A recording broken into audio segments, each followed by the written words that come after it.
across the community and county. We had our own Todd the Tool Man and Tim the Tool Man. Now, that's where I wanted to tell you about the nuts and bolts being delivered.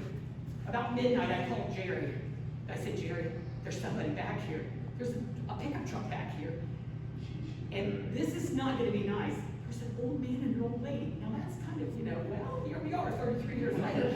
But anyhow, I said, I don't know what they want. Here, a fastener company in Newark had donated all the nuts and bolts. He realized, Tim, do you remember? He realized they were the wrong kinds. They were either galvanized or not galvanized or something. So he drove to Cleveland, and the owner of the company delivered them Tuesday night so we would have them for a Wednesday build.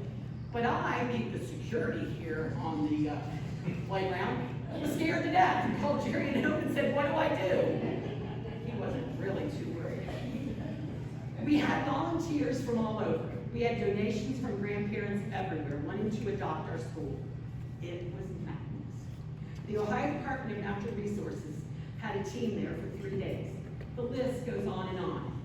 Leather suggested we call our local courts for community service participants.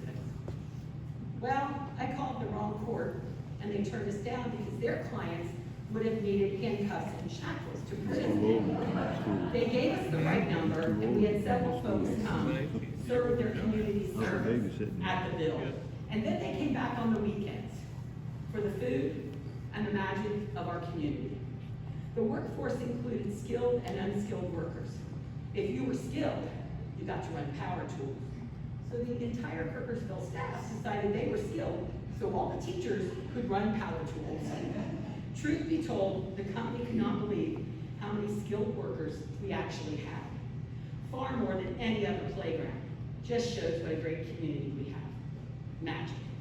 The kids in class got to wash tires, soak screws, tour the build site, and watch out their windows all day long. It was a magical week. This weekend we were camping with some friends, and one of the dads said to me, yeah, I remember coming with my dad from Etna. I realized I was too young to be on the playground, so I had to be in the kids section all weekend. I said, does me telling you I'm sorry now do you any good? And he goes, well, I would have been 10 in October. I said, were you 10 in May? No. Wednesday morning finally came, and we forgot porta johns.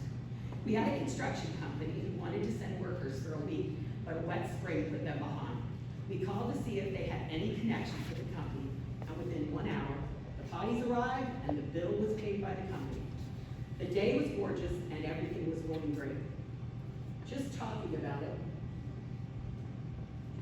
puts me right back 33 years ago, wondering how we made it. Every day, a new part of the playground was constructed and connected to the playground. We had engineering students from the Ohio State University come out to add decorative wooden stars to the playground. They were some kind of mathematical equation. It took them forever. They were beautiful. I never understood them. The weather was great, and the volunteers just kept coming. We planned to open Sunday evening around 6 p.m. And wouldn't you know, they called for rain. But that was not going to slow us down. The kids had made a paper chain to break through when the playground opened.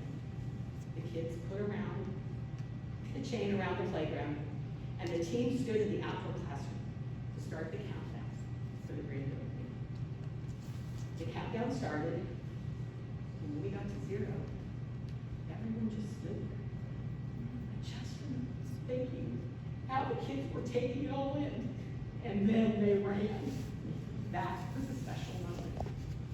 There is so much more. The concrete sidewalks were all donated by a local parent, Glenn Kay, and Newark and Tomcat concrete companies donated the concrete. Local churches have helped stay in the playground for years. Stone companies have worked with us on stone deliveries. Birthday parties, school events, 4-H meetings, Boy Scouts and Girl Scouts, community events have all taken place here. Thousands of Kirkersville students have played on the playground every school day. It became much more than a playground. It was where our community said yes. Why not Kirkersville? That's it.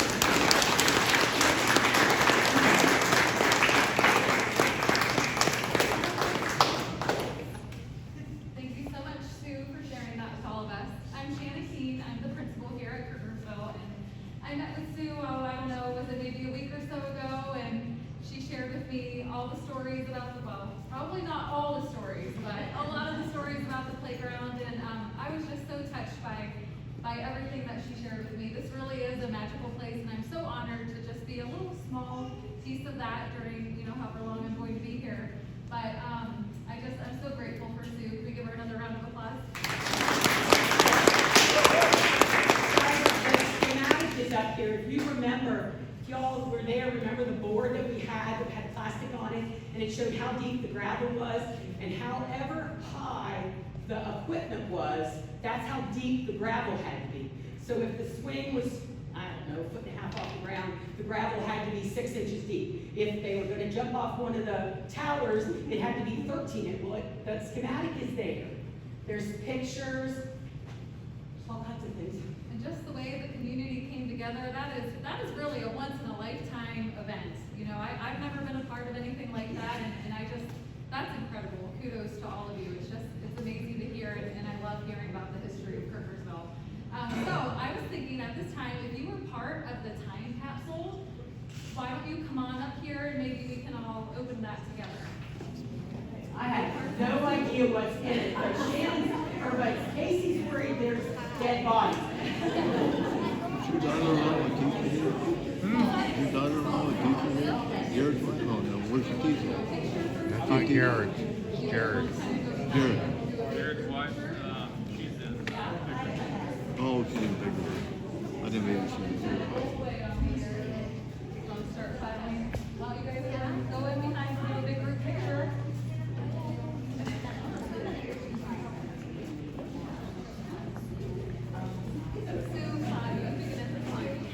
You were part of it, right?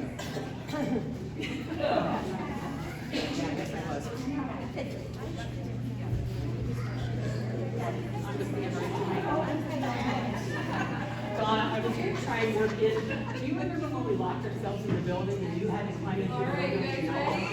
I was going to try and work that in, but I didn't know how that works. 1, 2, 3.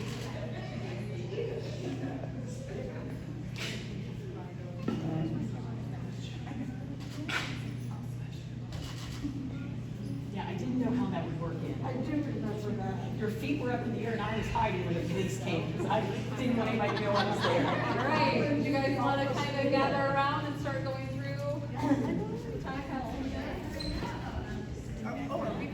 Go, go, Danielle, you're first.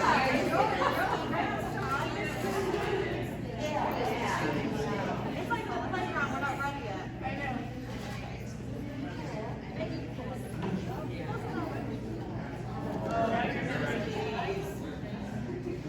Do they stay on the back of them? That's okay. That one here.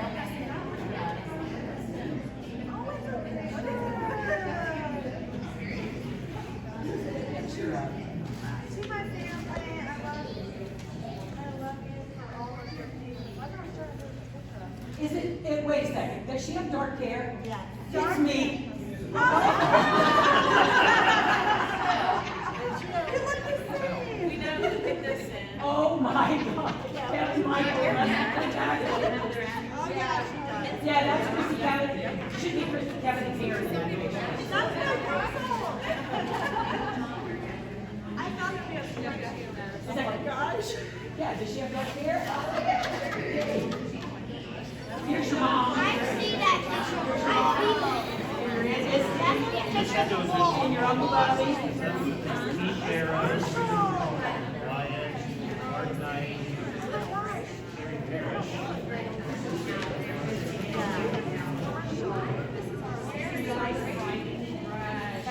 This is important. I think it was in the 23rd. Well, it was. Christy was in 4th grade, Peggy.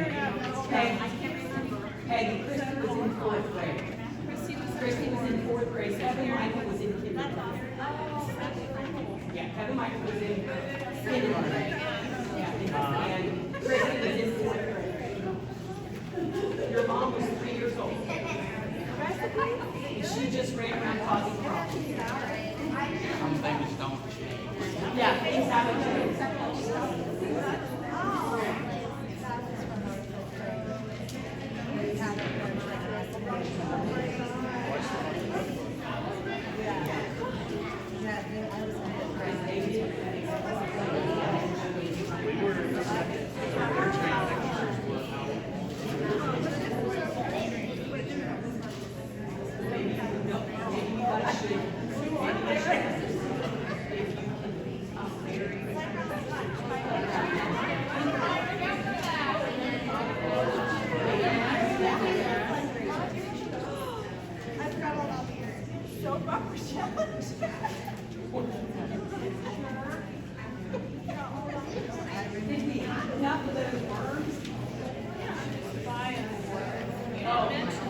that was so successful. Yeah.